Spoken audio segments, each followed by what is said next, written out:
Welcome to another In Wheel Time podcast, a 30-minute mini version of the In Wheel Time car show that airs live every Saturday morning, 8 to 11 a.m. Central.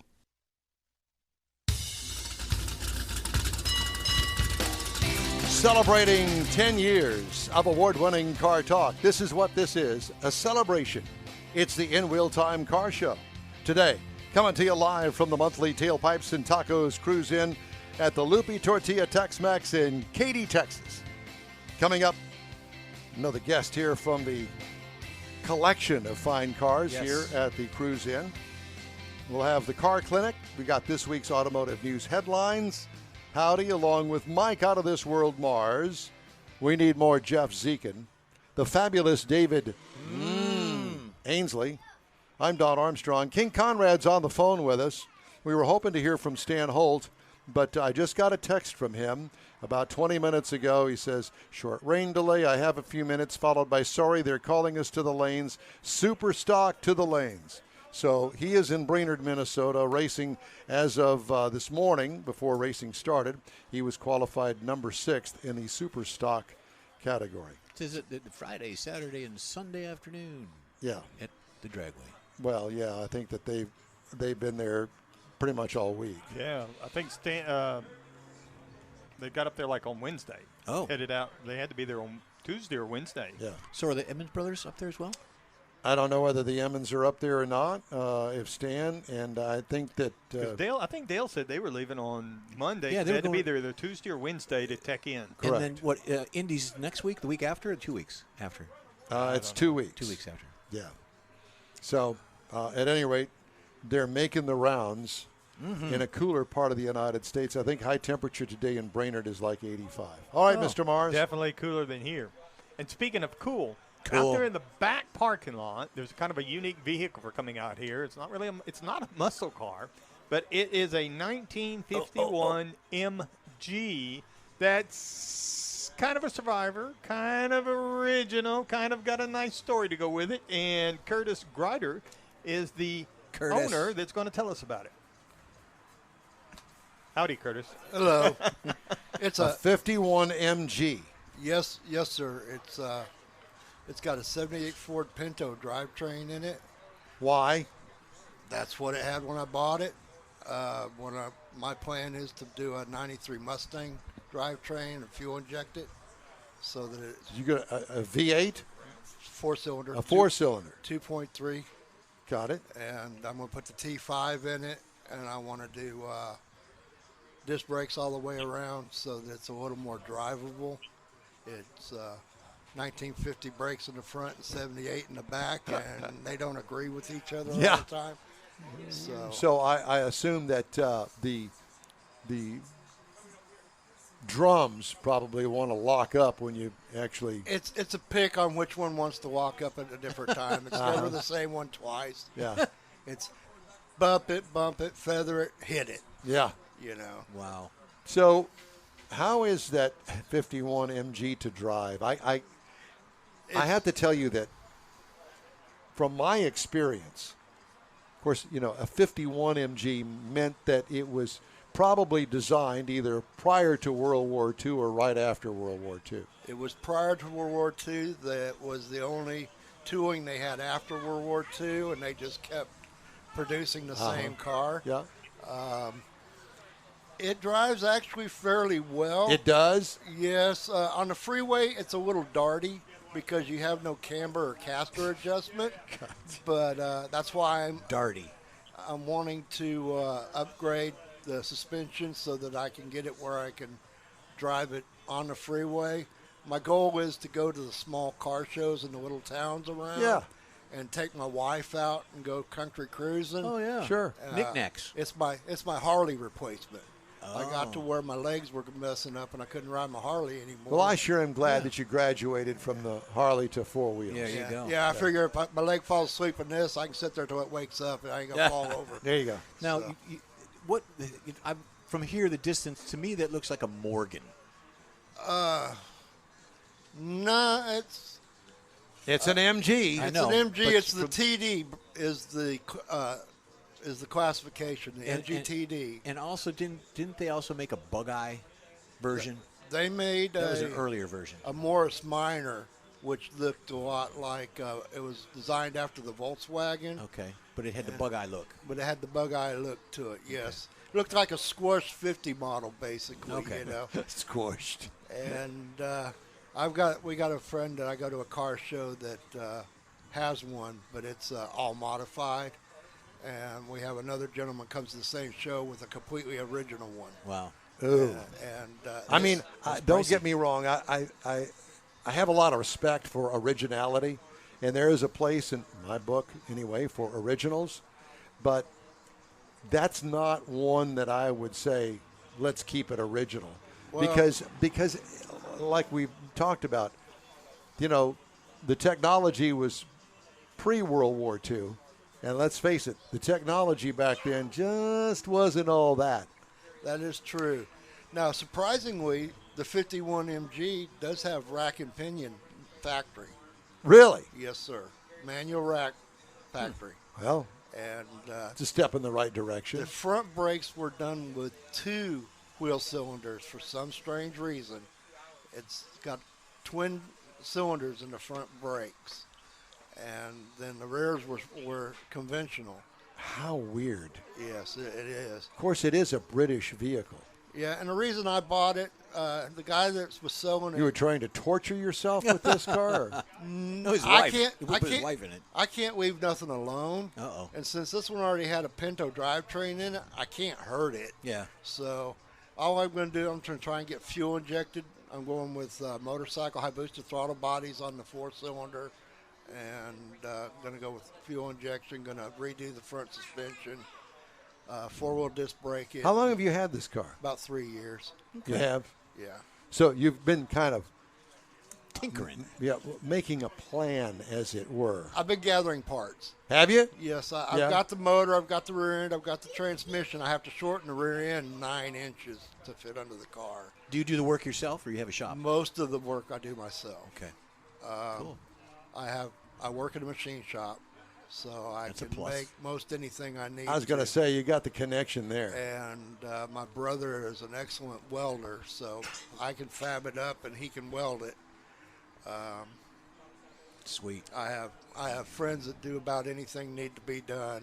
So And I noticed this left-hand drive.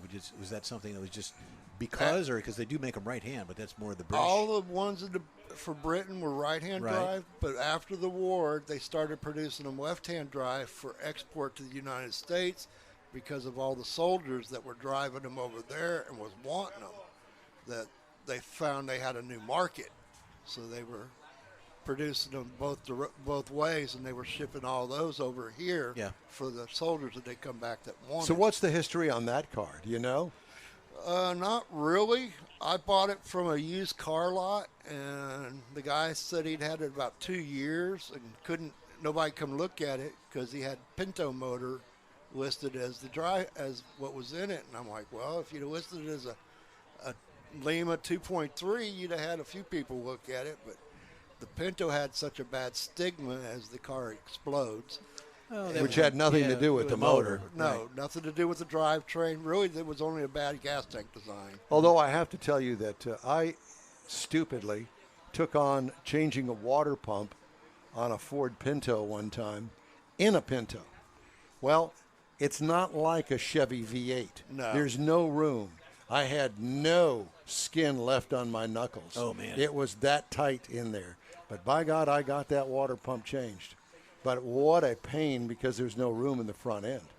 But at any rate, there was nothing wrong with the motor. No, the motors were very good. They were used for several years. Yeah. Basically, the motor I'm putting in is the same lower block. Everything's the same on the lower end. It's just a different head design for the 93 Mustang. They went to the 8-plug head, and they did that for emission purposes. And I So actually. is this a carbureted car? right now it is. It's going to be fuel injected. Okay. When- So they do make a kit for it? actually, it's got a Weber carburetor on it. Oh, okay. And I think it's put on backwards, to tell you the truth, because to run the linkage in the car. Yes. And So the inner two cylinders are always wet and the outer two cylinders are always dry. And it's like, well, why don't you do something with this motor? I said, inner two cylinders are wet and the outer two cylinders are dry. If I got to redesign the wheel, let's do something a little newer. A little more juice Yeah. on it, too, Yeah, the car started out, would have come from the factory with about 50 horses. Right now, the motor would probably be about 75 horses that's in it. Well, that doesn't weigh very much. An open cabin like that. About 2,000 pounds. Well, it's probably a fun car to drive. Oh, it's a blast. And, I mean, I'm driving down the road looking over. People are videotaping me, rolling the windows down. What is it? That happens to you a lot. You know. It does, except for different reasons. Yeah, true. different reasons. And Yeah. they're basically checking to see. Mainly because, I drive a lot around town without a shirt on. And they're all enamored by all my muscles and stuff. I got you. My wife told me not to go out without a shirt, so you know, happy wife, happy life. And you got a lot of shirts, don't you? Yes, I have a lot of shirts. All right, so you got to get this thing changed over soon? No, I'm getting ready to do an LS swap in my brother's 70 Cutlass convertible. Oh. And once I get it done, Conrad's listening. twitching. He's I twitching right have now. to tell you something. I have all of these 54 car shows that I watch on television, they're putting LS motors in a engine bay that is lucky that you could get a 4-cylinder in it. And there's a lot of cutting going on and rebuilding and firewalls, and I'm going, no, Integrity of the way suspension, out of yeah. line for me. Well, the only thing we're going to have to really do is we're splitting the trans tunnel because we're putting the 6-speed automatic in it. So you have to split the trans tunnel open. Widen, yeah. Get a little bit more room. It's quite a bit taller, about A 2 little inches. bit more room. Oh, no, a lot more. Yeah, it's Well, you about said 2 you're- inches taller. Yeah, you said your brother's a welder, so you can Yeah. accomplish that in half an hour.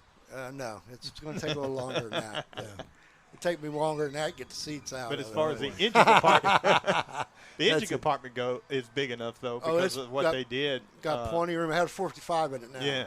Well, you're putting an LS in it. You're widening the trans tunnel. You got to tub it. No. This is more of a street car. He is Yeah. not a racer. He's just putting an LS 6-speed in it. He wants to be able to drive it. And the 455 has had problems since we got it. We bought it out of a jet boat, and I think it's full of mud. But it overheats at 2,000 RPM. Well, it's used to having a lot of water to drink. Yeah, you open it up, there's a jellyfish in there. And so everybody I talked to said it's really not worth trying to rebuild the 455 after being a freshwater motor, especially if it's ever seen salt water. If just the fact of the way they run those things, I've seen them, and no. So, and right now we have a 4L80 in the Oldsmobile, and so I'm pulling that out, and I'm going to put the 6L80 in it with the 6.2. Well, I'll tell you what, I'm thinking maybe for me, I'm going to come over to your house with the lawn chair and a big tall glass of tea, and I'll sit by and I'll be your champion. No, beer. That way when he's in trouble, you can hold my beer. Watch this. Help that out. I can't drink beer. Oh. I haven't been able to drink beer for 30 years. We had a gentleman on that does whiskey, so Yeah. get you all together. I don't drink any alcohol. It shuts my liver down. The enzymes in my doesn't make the enzymes to filter. I got you. So That's what my problem is. Enzymes? No or filters? filter. No filter. No Yes, filter. No filter. Exactly. when you can drink a beer and be sick for 2 days, it's Oh, easy no, to don't quit. do that. Yeah, no, I Yeah, hear you. that's a good. Well, good way thank to you, quit. sir, for stopping by. We really Well, appreciate thank you for Very having interesting. me. Very cool. Good luck. Hope to see you again next month. I'll You try bet. and make it. All right, brother. Y'all have You a bet. very good day. Thank Very you. good. You do the same. All right, time now here on the In Wheel Time Car Show for the Car Clinic. Do you want Conrad to do it on the phone, or You would can do you it on like the phone. to do it? I've got it here. Conrad, you Conrad, there? did you want to do this on the phone, or? Yeah, I can do it. Jeff's more than capable of handling it. No, You know, got and it. it's Go ahead, sir. well, and it's interesting because you've talked to a number of people today that talked about engines overheating, and that was my topic for the day. Perfect. With summer in full swing, temperatures are rising, so are the risk of overheating your engine. After all, the sun is baking your car to 100, about 100 degrees, and then the engine starts to warm up from there. So once the engine warms up, it can be significant damage can happen pretty early. There are many factors that affect engine temperature, external temperature, the way the water's flowing through the system, the way the air is flowing through the radiator, and all of those things have an impact on engines overheating.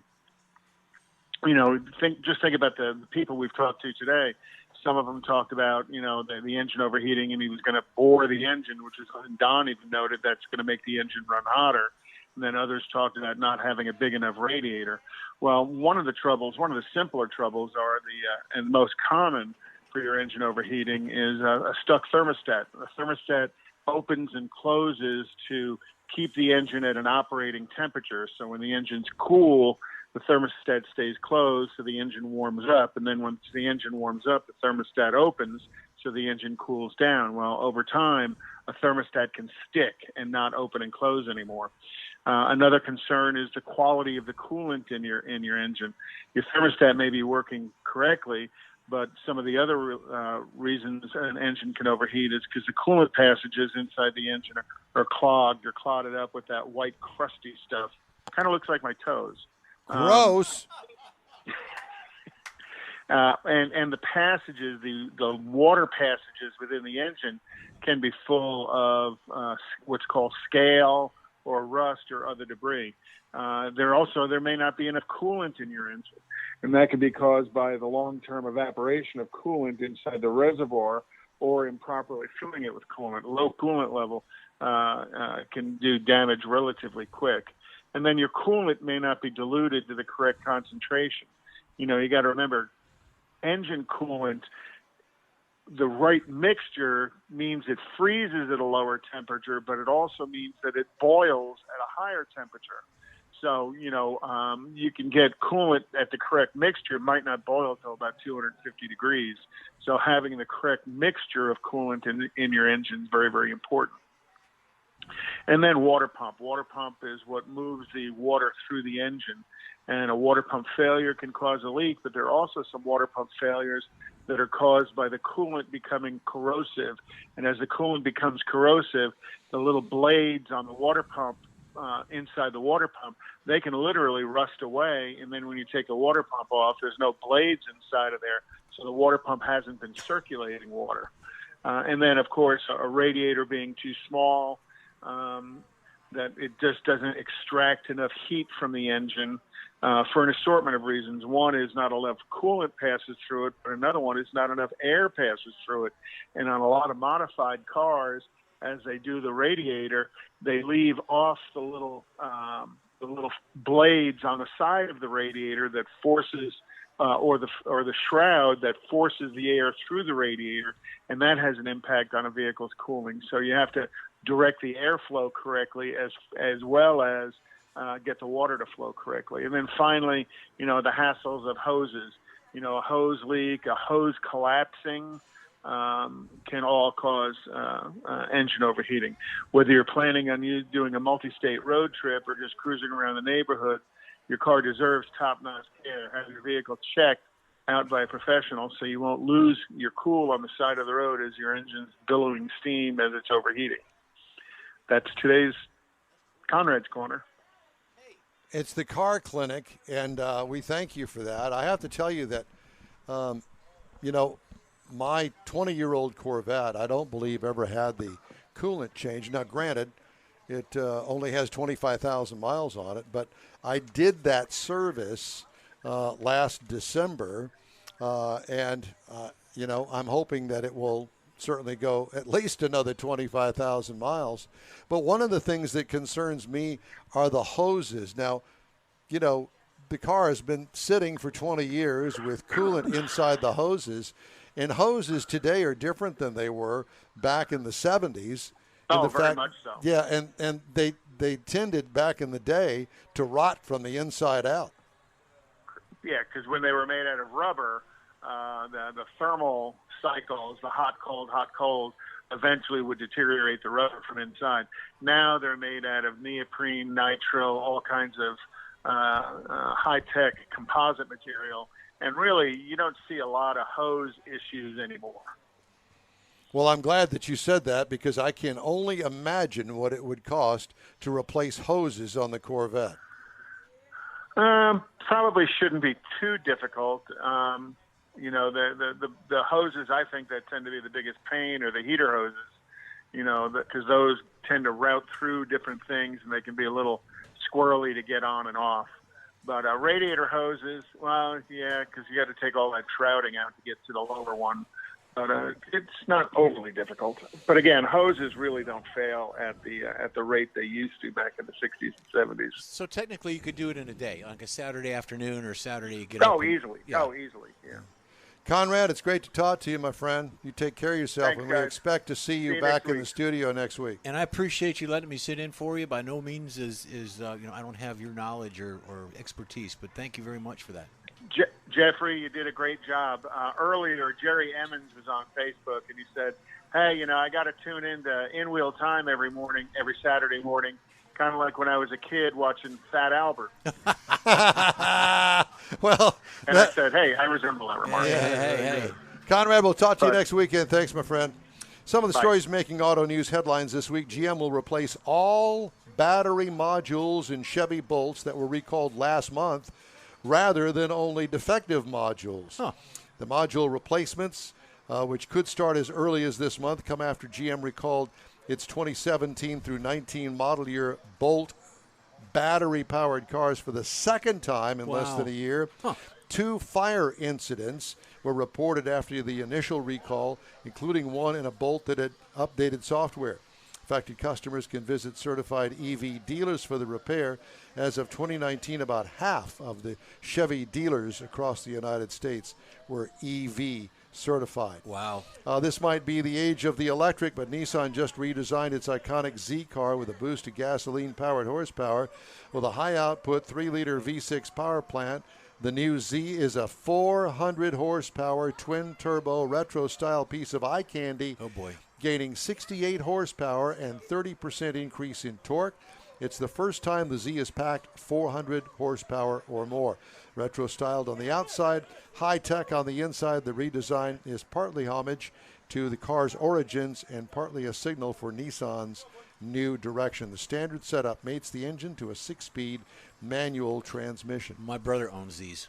He's had several. Yeah, well, great car. I got to see it. Our good friend Steve Parrott from Nissan brought it along with the other new metal from Nissan down back last January, I think it was. I got a chance to see it and take pictures of the new Z, and it is strikingly good looking. And you have probably seen pictures of that yellow one. Yep. That was the pre-production model that's made all the show circuits, and it is quite attractive. He And doesn't. He doesn't drive his in the winter. He parks it in the winter. He's up in the snow country. Yeah. Well, that's understandable. All right, so we're going to have to take a quick break here, and we're going to wrap things up from the Loopy Tortilla and this month's In-Wheel Time remote here at the Tailpipes and Tacos. So stay with us. We all know about aftermarket and online parts stores, and each one has something to offer, but they don't offer original factory parts. That's where Bayway comes in. For original factory parts, visit the Bayway stores first. Give them a call or stop by. Bayway Chrysler Dodge Jeep Ram, Bayway Chevy, and Bayway Lincoln carry a complete line of parts for the do-it-yourselfer. Keeping your newer classic original means a lot, and you can count on these fully stocked parts departments to help keep it that way. Bayway Chrysler Dodge Jeep Ram, Bayway Chevy, and Bayway Lincoln, keeping it original. Tailpipes and Tacos, Houston's premier monthly car cruise-in, returns Saturday, September 18th at 2 Loopy Tortilla Mexican restaurants in Katy and inside the Loop on the Southwest Freeway near Kirby. Tailpipes and Tacos is free and everyone's invited. You'll see collector cars, hot rods, customs, magnificent originals, and resto mods at 2 locations. Cars from all over Southeast Texas cruise in and show off in a friends and family event at the Loopy Tortilla Mexican Restaurant on the Grand Parkway at Kingsland Boulevard, just south of I-10 in Katy, and inside the Loop on the Southwest Freeway near Kirby. Drag racer, car enthusiast, and Loopy founder Stan Holt brings you Houston's hottest cruise-in, Tailpipes and Tacos, inside the Loop on the Southwest Freeway in Kirby, and in Katy on the Grand Parkway just south of I-10, where you'll see the In-Wheel Time Car Show. Get your ride ready, and we'll see you at the Tailpipes and Tacos Saturday morning cruise-in, September 18th, 8 to 11 a.m., weather permitting. Gulf Coast Auto Shield has moved to a more convenient location. Now you can visit John Gray and his staff of dedicated professionals at their new shop on the South Sam Houston Parkway between Belford and Airport in Southwest Houston. Gulf Coast Auto Shield is the best at paint correction and ceramic coatings.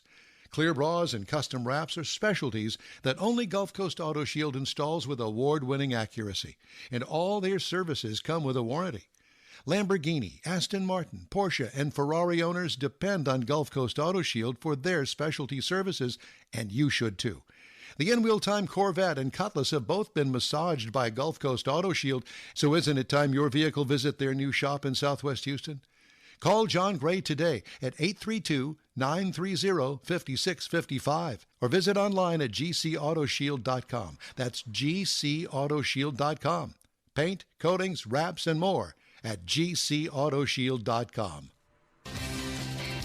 Well, that's a wrap for another episode of the In-Wheel Time Car Show. When you're on Facebook, please give us a like, tell your friends about us, and share our junk, if you will. You'll get Conrad's Unicorn Hunting features, along with all things automotive, all week long on Facebook. The In-Wheel Time Car Show streams live on Facebook, YouTube, Twitch, and on InWheelTime.com every Saturday, 8 to 11 Central Time. Podcasts are available from your favorite podcast outlet 7 days a week.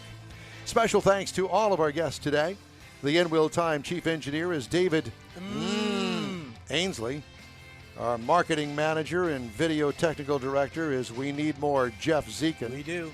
For booking agent and podcast man Mike Out of This World Mars. There he is. His royalty king Konrad Delong, I'm Don Armstrong. Hey, if you missed any of our Saturday live broadcast, again, catch the 30-minute podcast segments updated daily on your favorite audio and video streaming platforms. Today's show was a Quinn Martin production and by Fiestas Mas Cervezas. Okay. That's the best I could do with my Spanish. Still, I got it. Have a great weekend. Stay safe and cool like you know you are. We'll see you next weekend.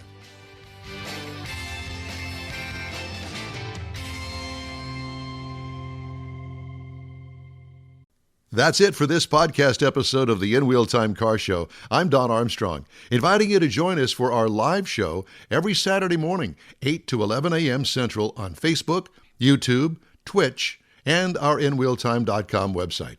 Podcasts are available on Apple Podcasts, Spotify, Stitcher, iHeart Podcast, Podcast Addict, TuneIn, Pandora, and Amazon Music. Keep listening, and we'll see you soon.